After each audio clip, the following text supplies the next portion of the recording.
నమస్తే, welcome to RP7 TV news.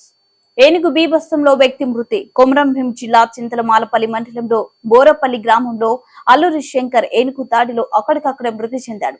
Alluri Shankar తన భార్య ఇద్దరు మిరపచేనులో పనిచేస్తూ గ్రామంలో అకస్మాత్తుగా ఏనుగు వారి వద్దకు వచ్చేసింది. అది గమనించిన తన భార్య పరుగులు తీసింది. కానీ శంకర్ అక్కడే దాక్కున్నాడు.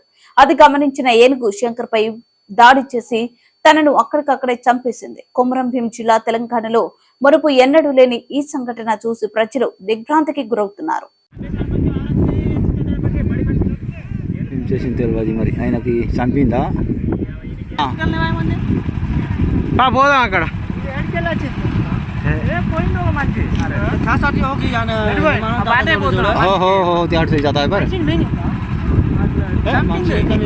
చంపలేదు, చంపింది.